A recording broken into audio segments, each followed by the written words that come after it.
جدی فکر میکنی با شوک‌گذاری و مدیتیشن و دعا کردن قرار زندگیت متحول بشه؟ سخت‌تر اشتباهی، فقط یه توهم. سلام خدمت شما تک تک عزیزان و دوستداران محترم. عزیزان، بحث امروزمون در رابطه با اینه که چگونه میتونیم یه فرد حرفه‌ای باشیم. قبل از اینکه فرد حرفه‌ای بودن رو توضیح بدم، یه چند گام برمیگردیم به عقب‌تر تا بهتر متوجهش بشیم.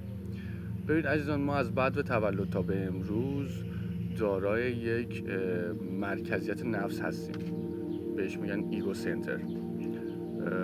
متاسفانه ایگو سنتر ما از زمان بچگی، چون به صورت ناخودآگاه روی ما هست، به صورت غلط تقریبا برنامه‌ریزی شده و کسی هم آگاه نبود از این قضیه. چرا که ایگو سنتر حکم یه سپر دفاعی داره. مثلا شما فکر کنید به صورت ناخودآگاه وقتی بادی میاد یا پشه سمتتون میاد، به صورت ناخودآگاه چشتون بسته میشه.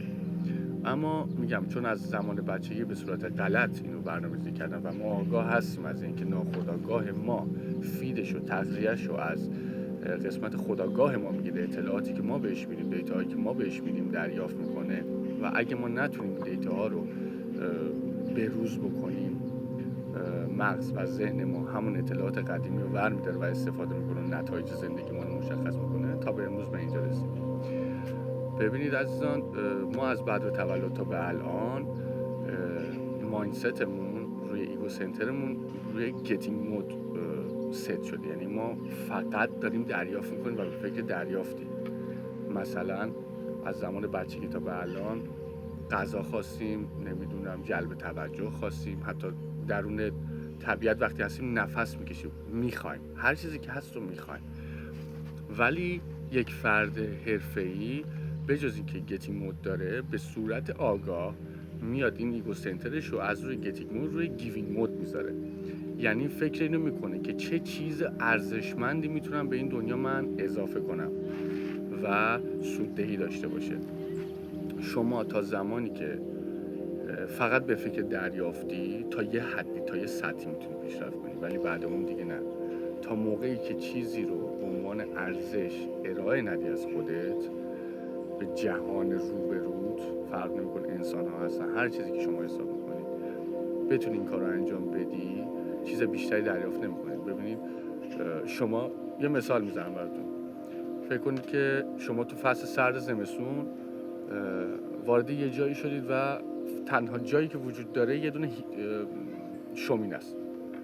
خب شما جلوی شومینه بایست، تا صبح شکرگزاری کن، مدیتیشن کن، تسبیح بگو، ذکر بگو، نمیدونم ساعت 7 صبح پاشو فلان کارو بکن. قطعا به شما جواب نمیده و اون شومینه بهتون گرما نمیده. تنها چیزی که از اون شومینه به شما گرماش میرسه گذاشتن هیزم داخل اون شومینه است. پس هر چقدر هیزم بیشتری بذاری، گرمای بیشتری دریافت میکنی. پس شکرگزاری، مدیتیشن یا هر چیزی که فکرشو میکنی اگر انجام میدی و بعد اون اقداماتی رو انجام نمیدی، واقعا برای اینکه فکر میکنی اون کاری که انجام دادی، شکرگزاری که کردی، تسبیحی که گفتی، ذکری که گفتی، هر چیزی قرار زندگی تو متحول کنه، اون تنها یک توهمی بیش نیست. پس این اقدامات مایی که بها داره و ارزش داره. یعنی هر چقدر هیزم بیشتر بذاریم، گرمای بیشتری دریافت میکنیم. ولی خب سوال الان اینجاست که ما چگونه میتونیم به یه فرد حرفه‌ای تبدیل بشیم؟ ببینید، برای اینکه به فرد حرفه‌ای تبدیل بشیم، ابتدا باید هدفمون رو کاملا مشخص کنیم. هدفی که تو هیچ شرایطی نتونه هیچ چیزی تغییرش بده و پایبندش بمونیم. ببین، ما انسانیم عزیزان، دوستان من، ما انسانیم. ما اگه شرایطی باب میلمون نباشه، ما شرایط رو تغییر میدیم، ما دست به خلق میتونیم بزنیم. مثلا نیکولا تسلا تونست اطلاعات انرژی برق بیسیمو استخراج کنه. ما که از همدیگه اون توقع نداریم در همین حد که مثلا بریم استخراج کنیم اطلاعات یه چیزی رو. هرچند هر فرد متفاوته، ولی اینکه منظور اصلیم اینه که هر شخص قدرت و انرژی ذهنی داره که اگه بتونه بهش دست پیدا کنه، بتونه متوجهش بشه، بتونه بفهمه کاراییشو، خیلی کارهای بزرگتر میتونه انجام بده، خیلی ارزش بیشتری میتونه به جهان بده، خیلی چیزای بیشتری میتونه به جهان اضافه کنه و این بابت این میشه که فرد حرفه‌ای تر بشه. ببین عزیزان، ما هر کدوممون توی کوچکترین انگشت دستمون، مثال میزنم عددشو که حالا دقیق نگفته باشم، حداقل 11 میلیون کیلووات انرژی داریم داخل تنها انگشت کوچیک بدنمون.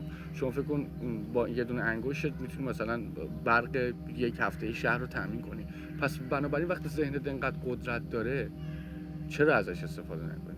چرا نیای حرفه‌ای بشی؟ چرا نیای راهی که همه رو دارن میرن سرشون پایین، تو همون راهو انجام بدید؟ ببین عزیزان، بیایید مثل گاو بنفشه باشیم. کتاب گاو بنفشه نمیدونم خوندید یا نه، ولی وقتی شرایط باب میلتون نیست، شما شرایط خلق میکنید. شما وقتی داری از یه جاده رد میشی و همه گاوها مثلا سیاهن یا قهوه‌ای‌ان، وقتی یه گاو بنفش ببینید چشت اونو میگیره. شما اگه داری هر کاری رو انجام میاری، بیای متفاوت‌تر انجامش بده، بیا متوجه شو از قدرتی که داری، از قدرت خلقی که داری متوجه بشی و اونو جور دیگه انجام بدی، خیلی بیشتر دیده بشه، خیلی بیشتر بها داده بشه. ببین عزیزان، میدونید انرژی از بین نمیره، از حالتی به حالت دیگه برمیگرده. شما ممکنه چیزی در ابتدا برای ارائه دادن نداشته باشی که ارزشمند باشه، ولی تو خیابون که داری میری، یه لبخند کوچیک به طرف مقابلت که بزنی، مطمئن باش اون انرژی، حالا نه به صورت اون لبخند، ولی برمیگرده و یک جای دیگه، یک حالت دیگه تو رو، حالتو بهتر میکنه.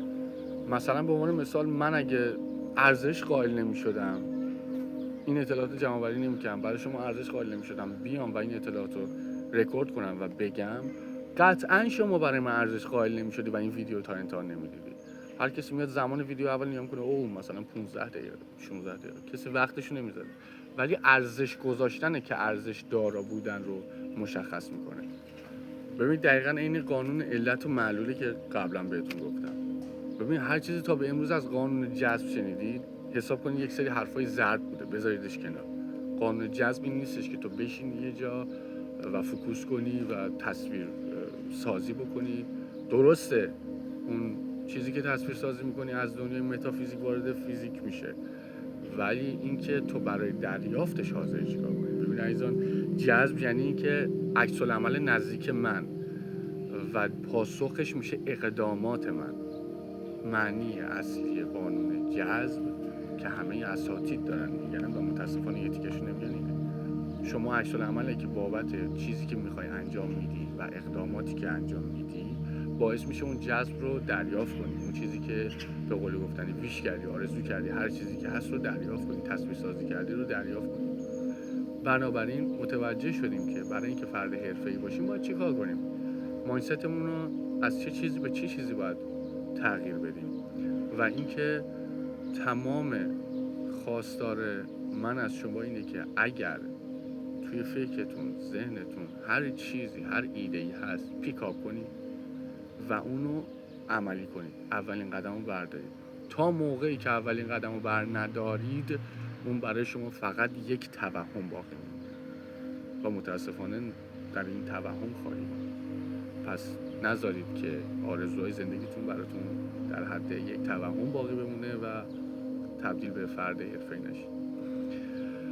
ممنونم که تا اینجا این ویدیو رو نگاه کردید. ممنونم از نگاه زیبایتون. موفق و پیروز باشید. شب روزتون خوش.